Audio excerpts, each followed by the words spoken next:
and as he stared into it, he swore he saw shapes moving within, hands stretching upward, eyes staring back at him. The whispers surged, filling his mind completely now. "Drink, Lucas. Become one with us. You are ours already. Why fight what you were born to be?" Emma's voice cut through, sharp and desperate. "Lucas, listen to me. You're stronger than this. Don't let it win." His chest heaved as the weight of the choice pressed down on him. If he refused, the masked tribe would turn their backs on them, and Riverstone would be defenseless. If he drank, he risked losing himself to the river forever. But there was no time. The masked leader's voice boomed again. "Choose, boy. Drink, and let the truth be revealed." Lucas raised the bowl to his lips. The smell of the water was overwhelming, metallic, earthy, like rusted iron and rotting leaves.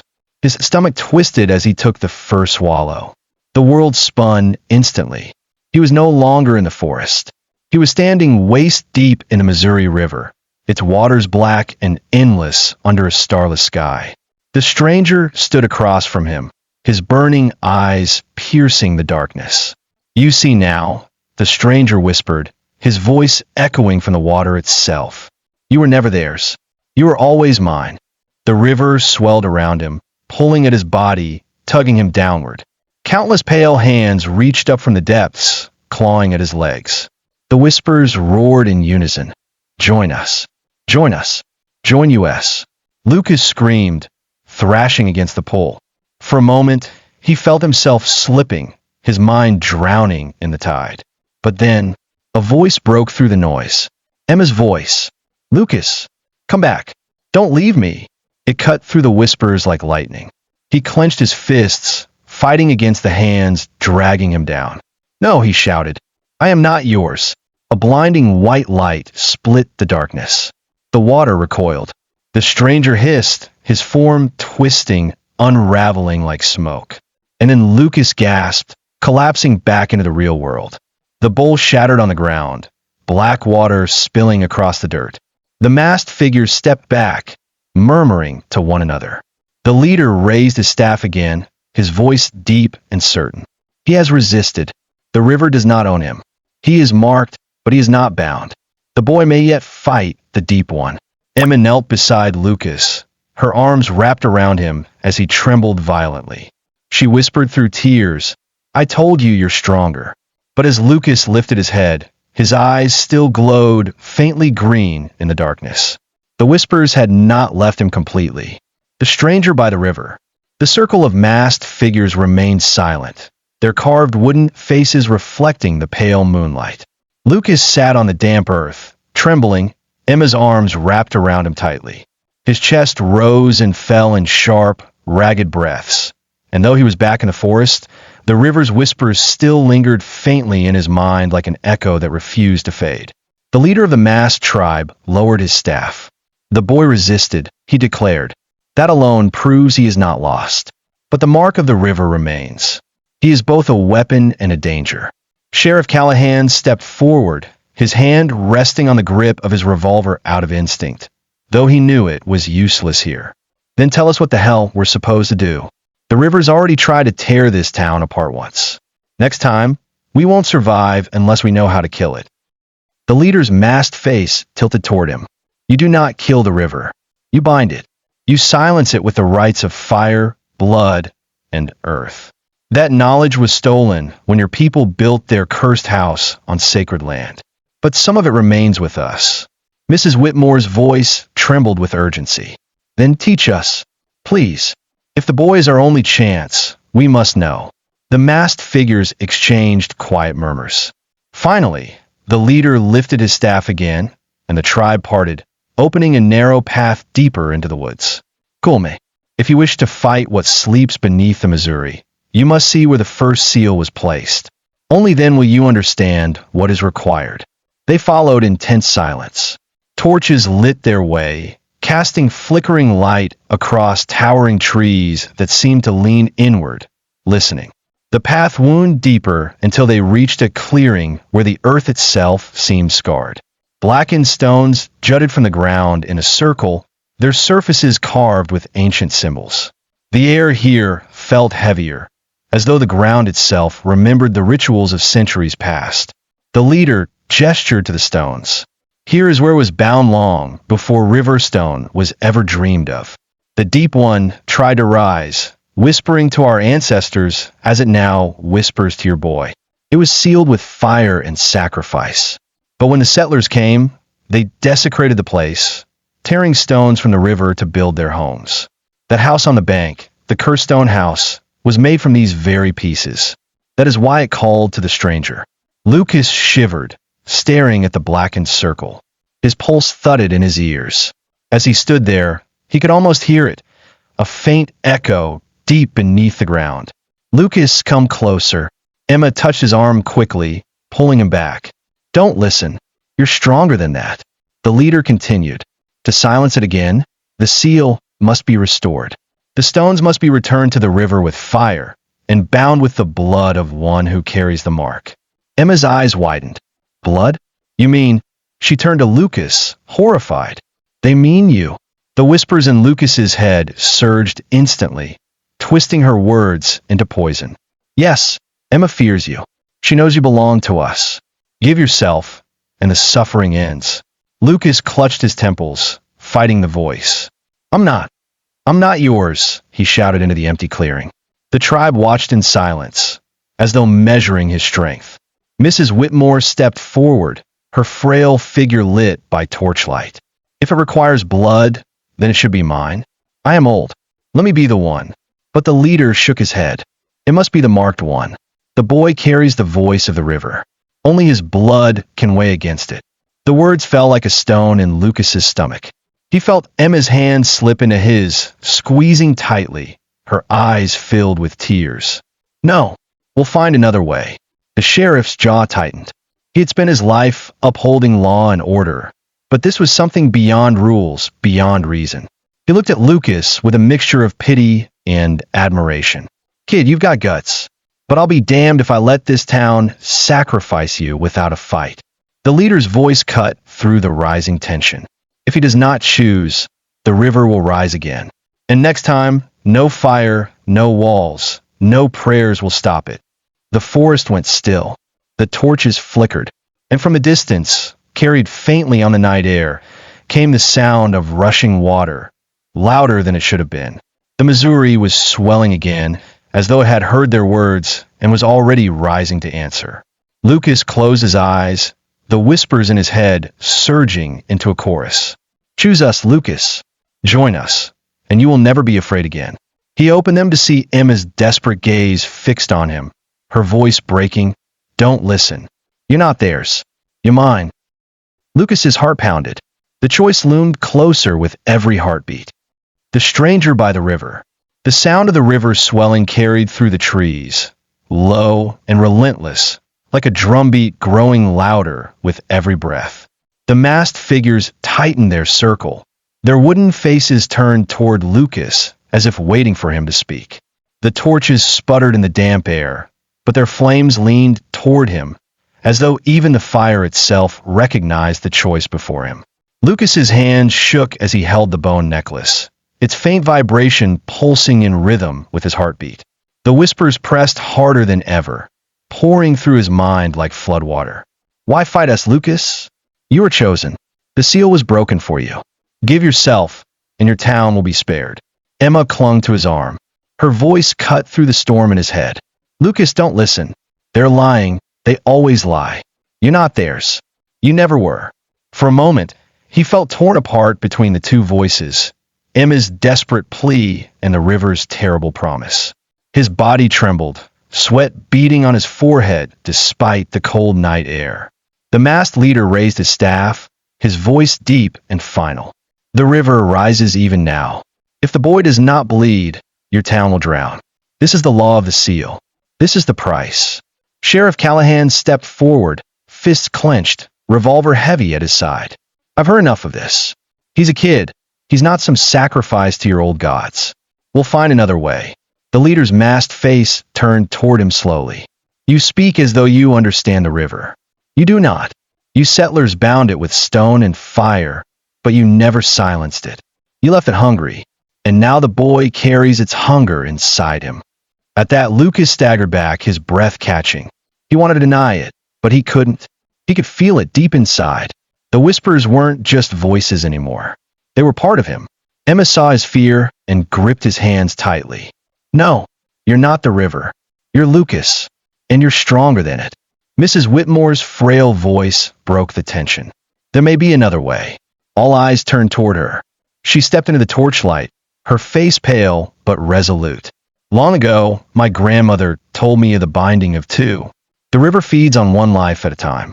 But if two souls stand against it together, if their blood is joined, the seal strengthens without consuming either. The masked figures murmured, their wooden masks tilting toward one another. The leader's staff tapped against the stones. The binding of two. It is dangerous. If either falters, both will be lost. If both resist, the river weakens. But it requires a bond strong enough to withstand the whispers. Emma's heart pounded. She stepped forward without hesitation. Then it'll be me and Lucas. Lucas's eyes widened. Emma, no, you can't. She turned to him, tears brimming in her eyes, but her voice steady. I can. You pulled me out of the river once already. If I have to stand in it with you now, then so be it. I'm not letting you face this alone. The whispers inside Lucas screamed in fury. No, she cannot stand with you. She will break. She will betray you. Only we remain when all else fails. We are your true bond. Lucas clutched his head, staggering as the voices clawed at him. But through the storm of whispers, he heard Emma's voice, clear, fierce, unyielding. I'm here, Lucas. Always. And suddenly, the noise faltered. For the first time, he realized the whispers were not invincible. Emma's voice cut through them like sunlight through fog.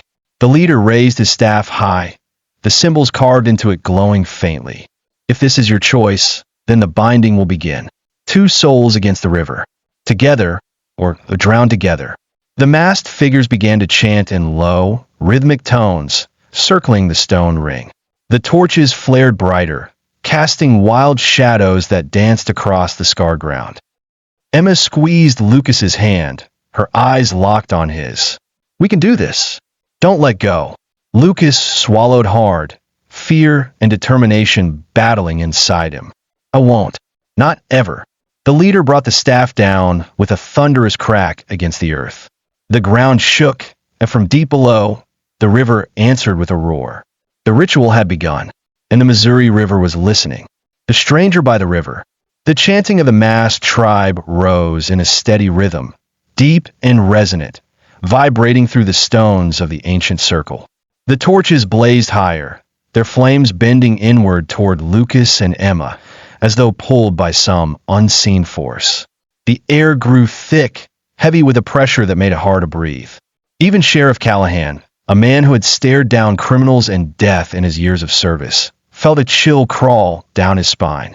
Lucas and Emma stood hand in hand at the center of the circle. Their palms were pressed together so tightly that their knuckles whitened, and between their clasped hands, a thin cut had been made across their skin.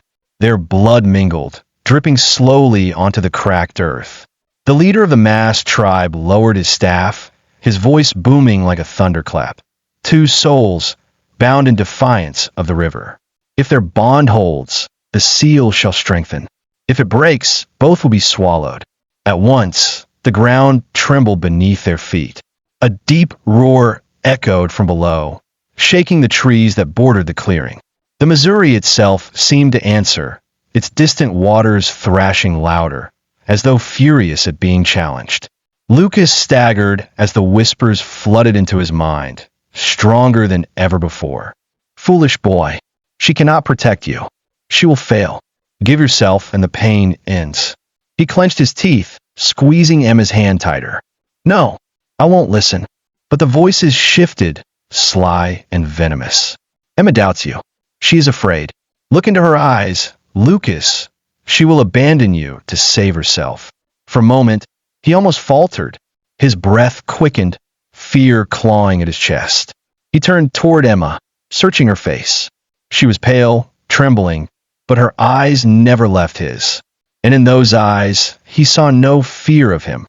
Only defiance, only strength. Don't believe them, she whispered fiercely. I'm here. I'm not leaving. Hold on. Their joined blood dripped faster onto the earth. The ground beneath them began to glow faintly, cracks spreading outward from the circle like veins of fire. The whispers recoiled at the light, shrieking in rage. But then, from the shadows beyond the torches, a new voice emerged. You think this will save you? The crowd froze. The stranger stepped into the clearing. His body was still half-wreathed in mist, his face pale and gaunt, his eyes burning green once more. Though weakened, he had followed them, drawn by the ritual. The masked figures hissed and raised their staffs defensively, but he only laughed. Do you think binding will stop what has already begun? The river is awake. The boy is already mine. Lucas gasped as the whispers surged, more violent than ever.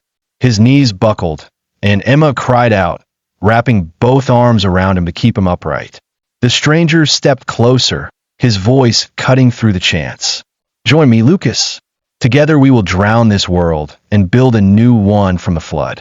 Do not waste yourself on their dying rites. The leader of the tribe struck his staff against the ground, sparks flying.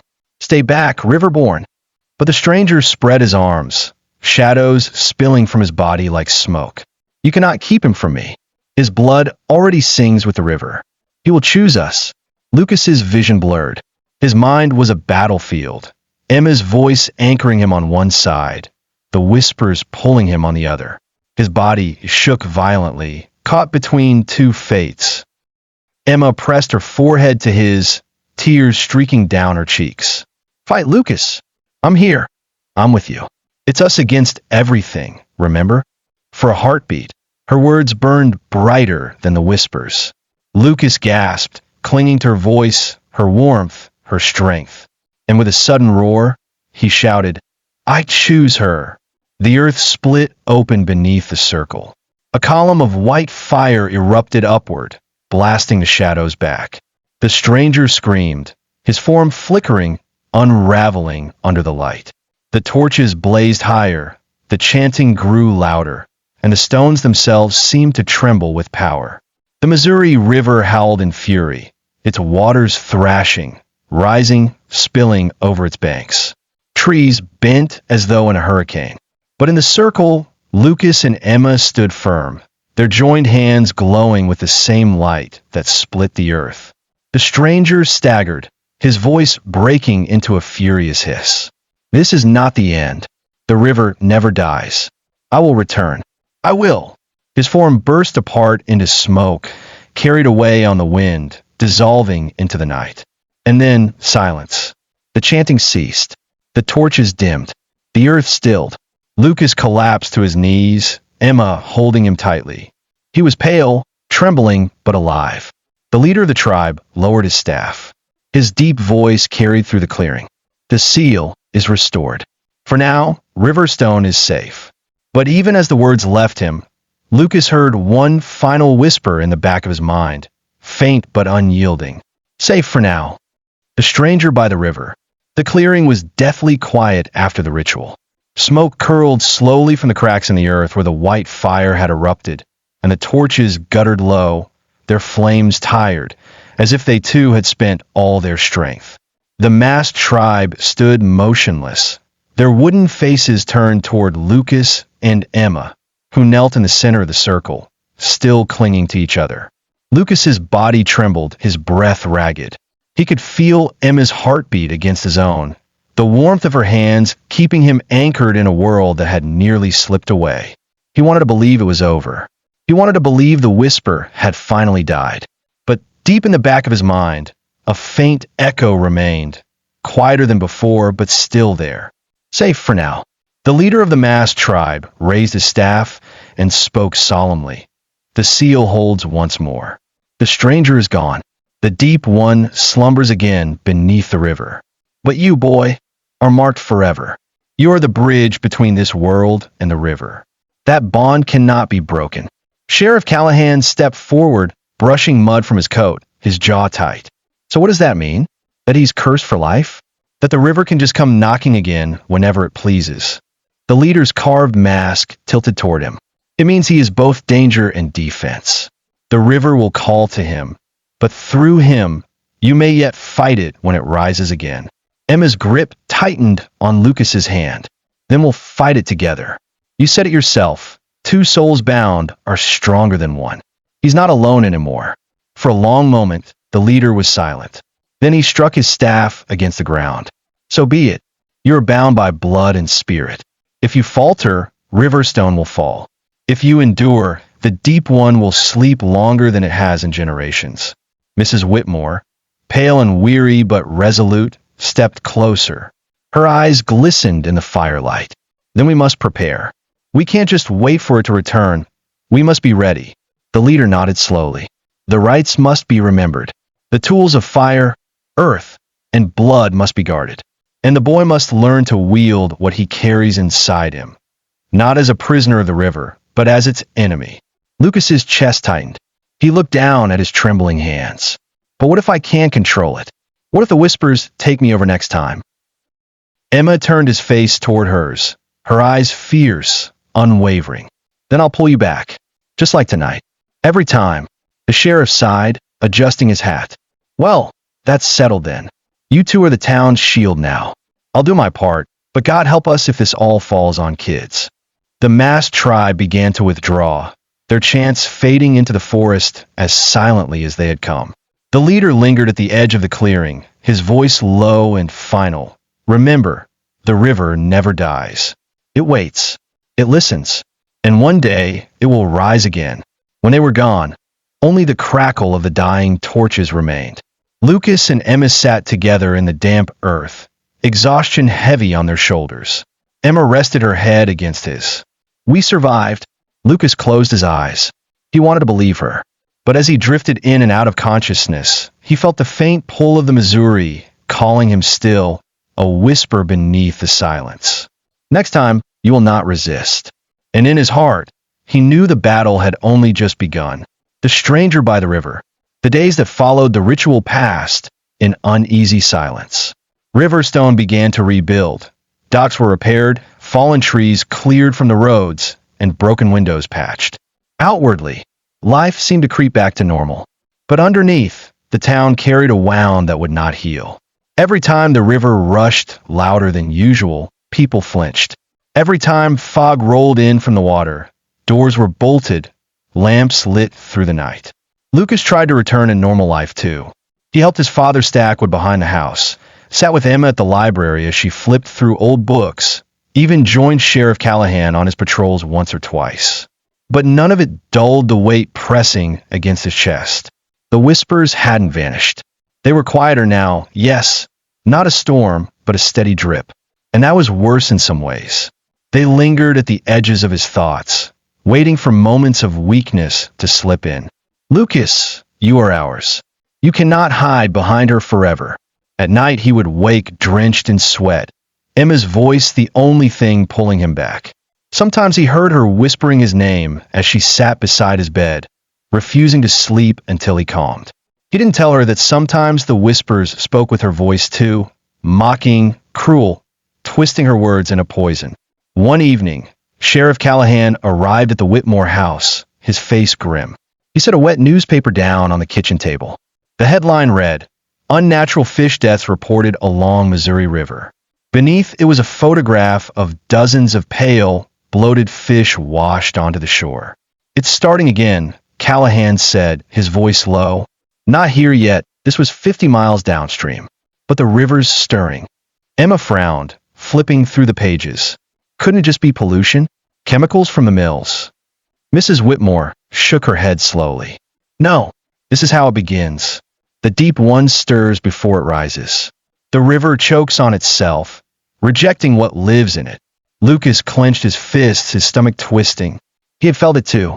The night before, the whispers had been louder, clearer, almost gleeful. The seal weakens. "We are coming." Callahan leaned against the wall, rubbing his temples.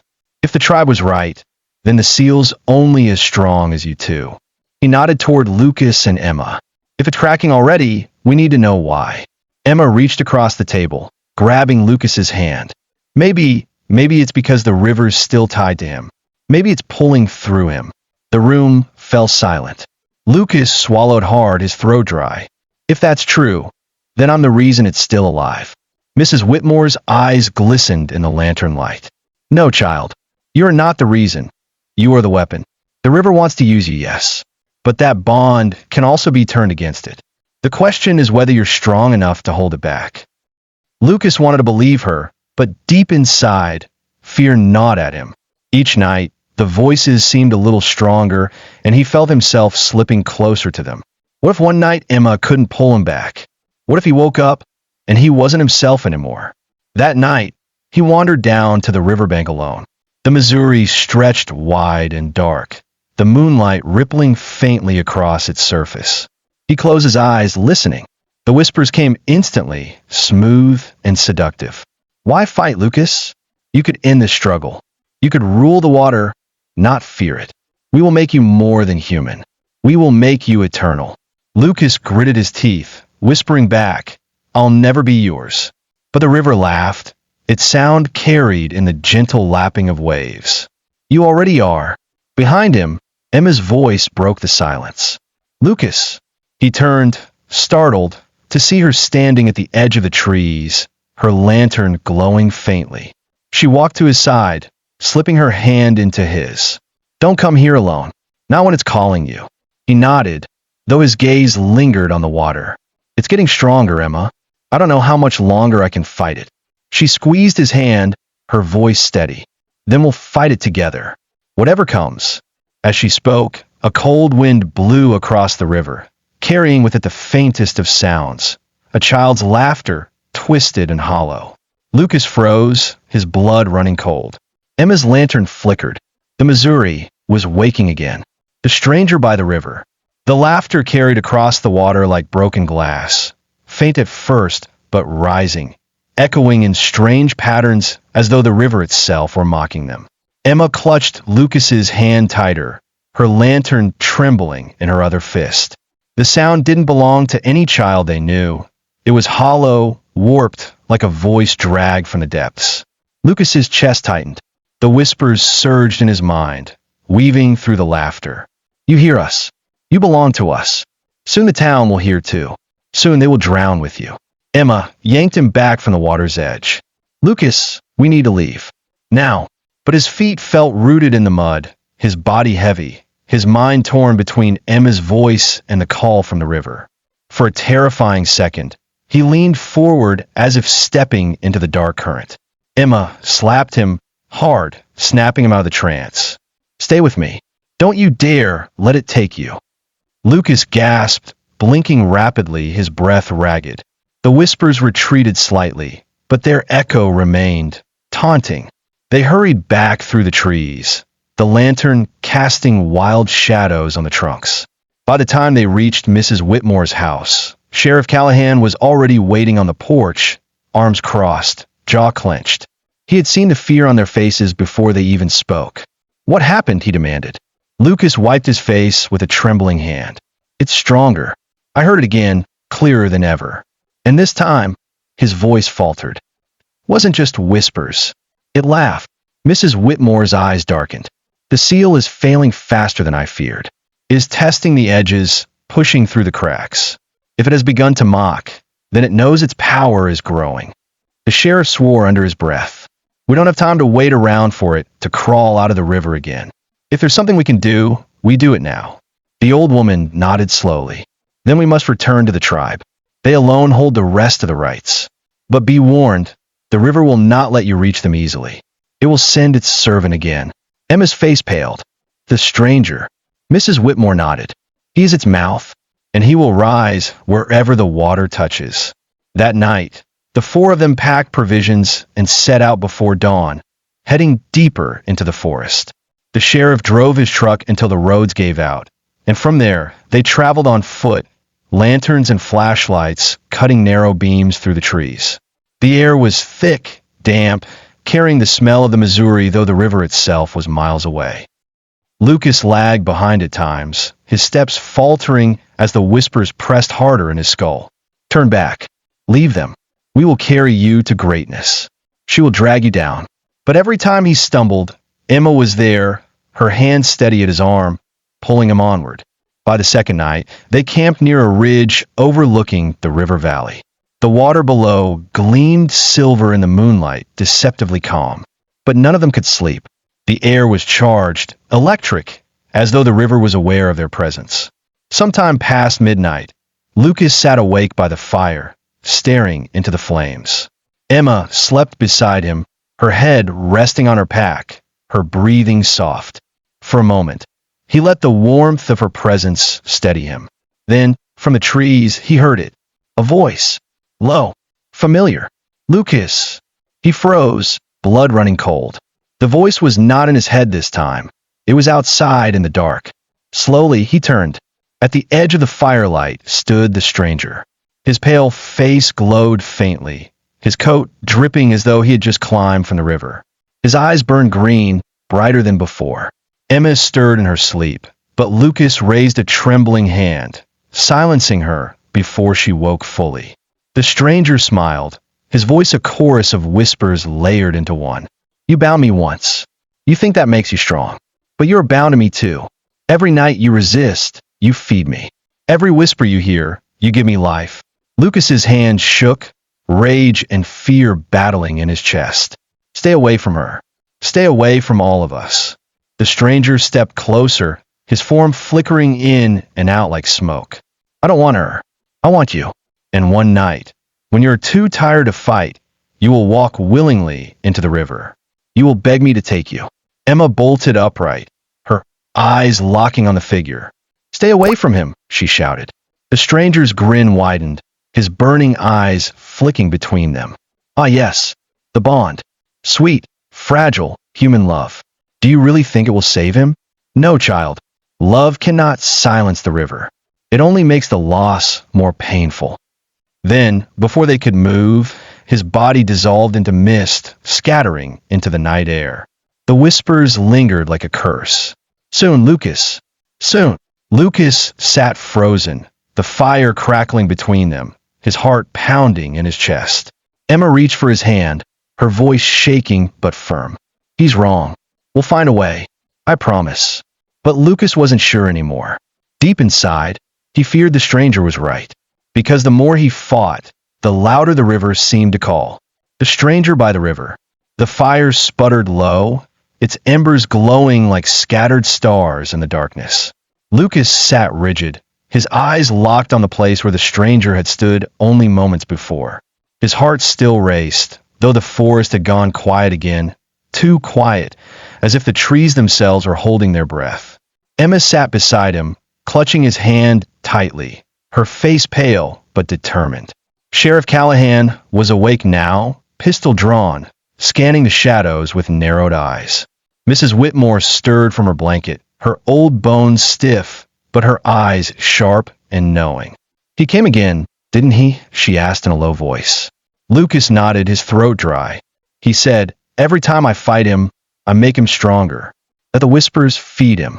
The sheriff muttered a curse, tightening his grip on the revolver. Sounds like he's trying to break you down. That's what predators do. They wear you out before they strike. But Mrs. Whitmore shook her head slowly. No, there's truth in his words. The river feeds on resistance as much as surrender. Each battle drains you, child. And the more it drains, the closer it draws you to itself. Emma's eyes widened.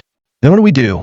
If fighting makes it stronger and giving in destroys him, she looked at Lucas desperately. How can he win? The old woman's gaze softened, but her words were grim. By changing the fight. By learning to turn its hunger against itself. That is what the rites were meant for. Not just to seal, but to wield the river's own power. Lucas looked down at his trembling hands. And if I can't? Emma squeezed his fingers hard. You can. You have to. And I'll be there every step of the way. The sheriff tossed another log on the fire, the flames rising with a hiss. Then we'd better get moving in the morning. If the tribe knows more about these rites, we need that knowledge before the river swallows us whole. Sleep came fitfully, broken by nightmares.